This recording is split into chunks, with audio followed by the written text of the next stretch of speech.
क्रिस्त में मेरे बहुमूल्य भाइयों बहनों एवं बच्चों, आप सबों को जयसु। हमारे प्रभु यीशु क्रिस्त की कृपा, प्रेम, शांति, अनुग्रह, आशीष, अनुकंपा एवं उनके बरकत सदा सर्वदा आपकी एवं आपके परिवार के साथ रहे। प्रिय विश्वासियों, और आज से हम एक नए रविवार में प्रवेश करने जा रहे हैं, यानी 40 से काल के प्रथम रविवार में हम प्रवेश कर रहे हैं। जैसे हम अच्छी तरह से जानते कि राख बुध से हम इस 40 से काल में प्रवेश कर चुके हैं। ये 40 काल और हमारे लिए एक विशेष काल है, और ये 40 से काल और हमारे लिए एक बदलाव लाने का एक काल है, एक समय है, यानी जीवन में बदलाव लाने के लिए दिया गया समय है। ये 40 काल ये पश्चाताप करने का और ये वक्त है, समय है। और हम में से हर एक व्यक्ति अपने पुराने पाप में ये जीवन को त्यागते हुए नए जीवन को प्राप्त करने के लिए और कोशिश करने का और एक समय है। और इस 40 काल में पश्चाताप करने का या फिर मन फिराव करने का एक समय है। हम में से हर एक व्यक्ति और किसी न किसी तरीके से और पाप के जाल में फंसे हुए हैं, और उस पाप के सागर में डूबे रहना हमारे लिए उचित नहीं है। और उस पाप में और जीवन को त्याग कर, उसको छोड़कर और ये बुराई की बंदिश से बाहर निकल आने के लिए और ईश्वर हमें शक्ति बल देने के लिए तैयार है, और उस अनुग्रह को प्राप्त करने का समय और यही काल है। लेकिन हम क्रिश्चियन के लिए कितना और एक अच्छा समय है जो प्रभु ने हमारे लिए देते रहते हैं। और क्रिस्तीय धर्म की एक और विशेषता है, और हम अपने जीवन को बदलने के लिए अनेक समय में हमें अलग अलग और तैयारी का समय हमें दिया जाता है। जी हाँ, क्रिस्त में प्यारे भाइयों और बहनों, आज के तीनों पाठों को जो मूल निचोड़ है, जो मूल सारांश जो है, और हर एक क्रिस्तीय और हर एक मसीह के लोग और अपने जीवन को और लगातार निरंतर नवीनकृत करना चाहिए, और यही आज के तीनों पाठक का उद्देश्य है। हम जानते हैं जैसे गुलाब के फूल अच्छे खिलने के लिए और हर साल उसको प्रूनिंग करना पड़ता है, यार अंगूर अच्छे आने फसल देने के लिए अंगूर को प्रूनिंग करना पड़ता है। और उसी प्रकार मानव जीवन में भी ईश्वर की कृपा, अनुग्रह के आशीष और दया प्राप्त करने के लिए हम अपने पाप से मुख मोड़ना पड़ता है, ईश्वर की ओर फिरना पड़ता है। प्रिय विश्वासियों, और इसलिए आज दुनिया में हमें देखने को एक मिलता कि आज इंसान और ये पाप के सागर में डूबते जा रहे हैं, ये बुराई के जाल में फंसते जा रहे हैं। आज इंसान में या दुनिया में और परिवार में और अशांति फैली हुई है, चारों तरफ अंधेरा अंधेरा दिखता है। जहाँ देखो युद्ध, लड़ाई झगड़ा, मन मिटाव, द्वेष और जलन, इस प्रकार की ये बुरी और शक्तियाँ और फैलती जा रही है, बढ़ती जा रही है। और मनुष्य और इसके ग्रस्त में आ जाने से और उनके ना परिवार में सुख है, ना अपने दैनिक जीवन में सुख है, समाज में सुख है, शांति कहीं भी नहीं है। प्रिय विश्वासियों, इन सब चीज़ों का, इस अशांति का और मूल कारण है पाप है। और इसलिए और ये पाप कितना खतरनाक बन जाता है मानव जीवन में, और इसके बारे में आज के बाइबल हमें बतलाती है। जी हाँ, प्रिय विश्वासियों, आज के सुसमाचार में विशेष करके संत मार्कुस सुसमाचार अध्याय 1 और पद संख्या 12-15 तक के, और उसको पढ़ के देखिए, ध्यान से पढ़ के देखिए। प्रभु यीशु क्रिस्त बपतिस्मा यॉर्दन नदी में बपतिस्मा ग्रहण करने के बाद उनके पहला सार्वजनिक कार्य प्रारंभ में ही और एक खतरनाक, एक कठिन और एक महत्वपूर्ण संदेश दिया है। उनका पहला प्रवचन यही था, और समय पूरा हो चुका है, ईश्वर का राज्य निकट आ गया है, पश्चाताप करो, सुसमाचार पर विश्वास करो।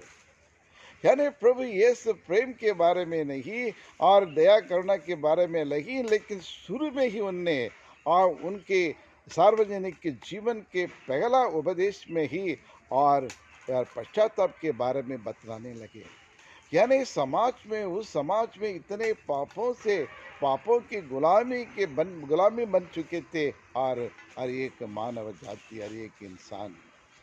और इसलिए ये पाप के कारण दुनिया और उन अपने दैनिक के जीवन में, पारिवारिक के जीवन में, सामाजिक के जीवन में सुख शांति समृद्धि विकास उन्नति नहीं होता था और अनेक प्रकार की बीमारियों की और शिकार बन चुके थे।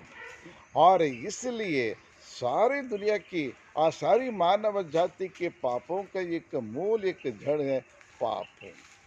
और इसलिए प्रभु कहते हैं, और जब तक आप पाप से बाहर निकल नहीं आएंगे, पाप के बंधन को तोड़कर बाहर नहीं निकले आएंगे, और आपके जीवन में अमन शांति सुख शांति नहीं रह पाएगा।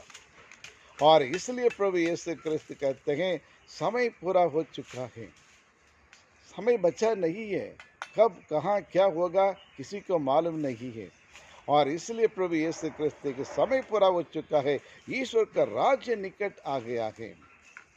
और इसलिए पश्चाताप करो और सुसमाचार यानी आज सुबह संदेश पर और विश्वास करो करके प्रभु यीशु शुरुआत करते हैं। जी हम प्रिय विश्वासियों, यानी हम में से हर एक व्यक्ति और अपने पापों के लिए, अपने गुनाहों के लिए, अपने कुकर्मों के लिए, अपने गुनाहों के लिए ईश्वर से क्षमा मांगना पड़ता है। ना सिर्फ ईश्वर से बल्कि हमारे भाई बहनों से, जहाँ जिसके साथ हम जीवन यापन कर रहे हैं, उनसे भी हमारी गलती हो जाती है, उनकी बुराई करते हैं और अनेक उनके साथ मनमुटाव रखते हैं, भेदभाव करते हैं। इन तमाम पापों के लिए क्षमा मांगना और पश्चाताप करना बहुत ज़रूरी है, तभी ईश्वर की कृपा हमें प्राप्त होगी।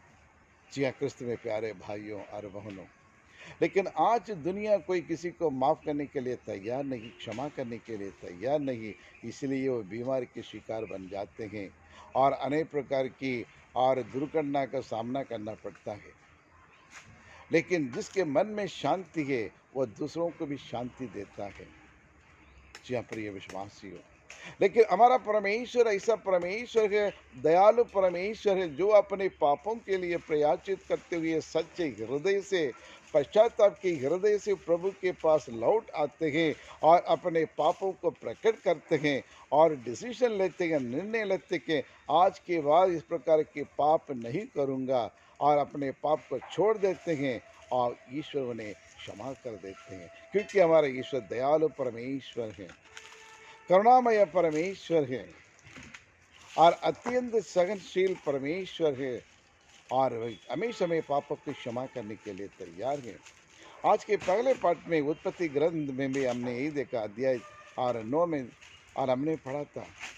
और ईश्वर ने यानी यहोवा और नूह एवं उनके पुत्रों से उन्हें वादा किया, आप लोग मेरी ओर और फिरे और आप जीवित रहेंगे। मैं आज के बाद और ये बाढ़ से, पानी से आपके जीवन को नहीं मिटाऊंगा, खत्म नहीं करूंगा करके ईश्वर वादा करते हैं। क्योंकि जो व्यक्ति और एक अपने पापों को छोड़कर एक नया जीवन प्राप्त करने के लिए ईश्वर के पास आते हैं, ईश्वर के सानिध्य में आते हैं, ईश्वर की ओर फिरते हैं और उन्हें ईश्वर बचा लेता है। जी हाँ क्रिस्त में प्यारे भाइयों और बहनों, लेकिन हमारे मानव जीवन हमेशा एक स्टैग्नेट नहीं है और एक ही जगह पे रुका हुआ जैसे नहीं है, रुका हुआ पानी जैसे नहीं है, और हमारा जीवन बढ़ते जाना चाहिए, विकास होते रहना चाहिए। और इसलिए और हमारे पास और 2 प्रकार के रास्ता हैं, यानी विकास की अवधि है।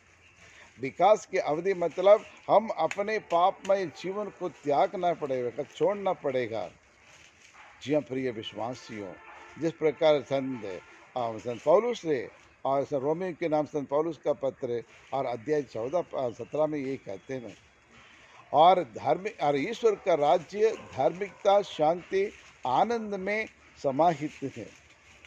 यदि कोई व्यक्ति धार्मिकता, शांति और आनंद प्राप्त करना चाहे तो अपने पुराने पापमय जीवन को त्याग कर और ईश्वर के पास आना चाहिए। तभी ही ईश्वर का राज्य को अपने घर में, परिवार में, समाज में और अपने दैनिक के जीवन में उसका अनुभव कर सकते हैं, उसका मजा ले सकते करके संत पौलुस कहते हैं। और इस प्रकार हम अपने जीवन में और बढ़ते जाएंगे, विकास होते जाएंगे और हमारे सारे पापों को छोड़ते हुए आएंगे। तो विकास की अवधि, इस पीरियड में हमें प्रवेश करना चाहिए। जी हाँ, क्रिस्त में प्यारे भाई और बहनों, लेकिन ये पाप पाप कहते हैं, पाप क्या है? यदि साधारण भाषा में हम कहें और इच्छा ही पाप है। सारी और इन सारे पाप के जड़ के इच्छा है, the desire. The desire is the root cause of for all evils in the world. इच्छाएं, यानी मनुष्य के अंदर ये कि कई प्रकार की और गलत इच्छाएं, बुरी इच्छाएं रहती है। ये बुरी इच्छाएं ही मनुष्य का जीवन को विनाश करता है और मनुष्य के जो मन में जो शांति होना चाहिए उसको भंग कर देता है। ये बुरी इच्छाएं हैं, यानी बुरी इच्छाएं हैं और यानी व्यभिचार है और अनैतिकता और मूर्ति पूजा, यार कलह और ईर्ष्या और ये द्वेष और मनमुटाव और इस प्रकार के अनेक प्रकार की गुटबाजी भी, और इन सब बुरी शक्ति से हमें बाहर निकलना आना चाहिए। और इनके लिए जब तक हम इसको नहीं छोड़ेंगे, नहीं त्यागेंगे, जीवन में विकास नहीं कर सकते हैं। जी हाँ, क्रिस्त में प्यारे भाइयों और बहनों, आज दुनिया में, देश में, हर देश में हम यही देखने को मिलता है। लोग आपस में कितने बुराई और एक दूसरे के प्रति इतने बुरे विचार रखते हैं, मनमुटाव रखते हैं, द्वेष रखते हैं, जलते हैं, लड़ते हैं और मारपीट करते हैं, अन्याय करते हैं, अत्याचार करते हैं, शोषण करते हैं। इन तमाम पाप हमें विकास से दूर रखता है। और यदि जीवन में विकास प्राप्त करना और अनुग्रह प्राप्त करने के लिए हम अपने पापों के लिए प्रयासित करना पड़ेगा। गलती करना, पाप करना मनुष्य का स्वभाव है, लेकिन ईश्वर से और जुड़े रहने के लिए, ईश्वर के अनेक प्रकार के वरदानों को प्राप्त करने के लिए हमें और अपने पापों से और मुक्त मोड़ना बहुत ज़रूरी है। और ये 40 का काल और यही काल हमें समय दे रहा है। ये 40 दिन ईश्वर के द्वारा दिया गया, एक कलीसिया के द्वारा दिया गया एक समय है। अपने पापों के लिए प्रयाचित करें और अपने पापों को और छोड़ने के दृढ़ संकल्प लेकर ईश्वर के पास आएं और ईश्वर को वचन को पढ़े, अच्छी प्रार्थना करें और तलाश करके देखें मेरे जीवन में कहाँ कहाँ मैंने क्या खोया, ईश्वर से कितनी दूर चला गया, कितना और ईश्वर के और अनुभव मैंने नहीं किया। इन तमाम चीज़ों के लिए प्रयाचित करते हुए ईश्वर के पास आना बहुत ज़रूरी है।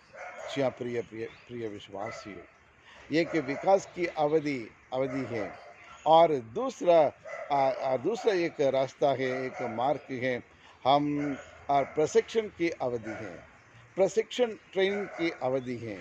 यानी प्रभु यीशु क्रिस्त सार्वजनिक कार्य प्रारंभ करने से पहले निर्जन देश में और शैतान ने उसे वहाँ के लेके गए, वहाँ और 40 दिन वहाँ प्रभु को और शैतान ने अलग अलग प्रलोभन दिए, अनेक प्रकार की बुरी शक्तियों की और ईश्वर के प्रभु यीशु को सामना करना पड़ा। लेकिन प्रभु ने और शैतान को हराया और वहाँ अपने आप को अच्छी तरह से उन्हें तैयार किया, ट्रेनिंग लिया है। उसी प्रकार ये 40 दिन हमारे लिए और आने वाले आगामी पर्व, पुनरुत्थान का पर्व, खुशी का पर्व बनाने के लिए ये 40 दिन हमें भी प्रशिक्षण ग्रहण करने का समय है। और उपवास और परहेज और दान धर्म करके ईश्वर के लिए अधिक से अधिक समय देकर उनके वचनों पर, वाणी पर और मनन चिंतन करते हुए ईश्वर के पास आने का यह समय है। जय क्रिस्त में प्यारे भाइयों और बहनों, पुराने विधान में हम देखते हैं और सामुएल का ग्रंथ, दूसरा ग्रंथ, और वहाँ हमें ये देखने को मिलता है। तो वहाँ और ये सामुएल ने क्या किया, सामुएल अब किसके बारे में दाऊद के राज के बारे में हम पढ़ते हैं। और दाऊद राजा ने कितना पाप, कितना बड़ा पाप किया है, एक के बाद एक पाप करते गए। नातान ने आके बोला तुमने वही पाप किया है, लेकिन दाऊद राजा तुरंत अपने पापों के लिए प्रयाचित करने लगे, प्रभु मैं पापी हूँ, मैं आपके विरुद्ध पाप किया हूँ, मुझे दया कर, मुझ पर दया करो करके उनने नम्रता के साथ, विनम्रता के साथ, टूटे हुए दिलों के साथ ईश्वर से माफी मांगा और ईश्वर उनके और पापों को क्षमा किया है। और ये नए विधान में हम देखें, मेरी मैगदलेना वो प्रभु के चरण में, प्रभु यीशु के चरण में आकर रोते हुए अपने पापों के लिए और प्रयाचित करते हुए क्षमा मांगी थी और ईश्वर ने उन्हें क्षमा किया है, क्योंकि हमारा परमेश्वर विश्वसनीय परमेश्वर है और हमारा परमेश्वर हमेशा क्षमा करने वाला परमेश्वर है, कभी इनकार करने वाला परमेश्वर नहीं है।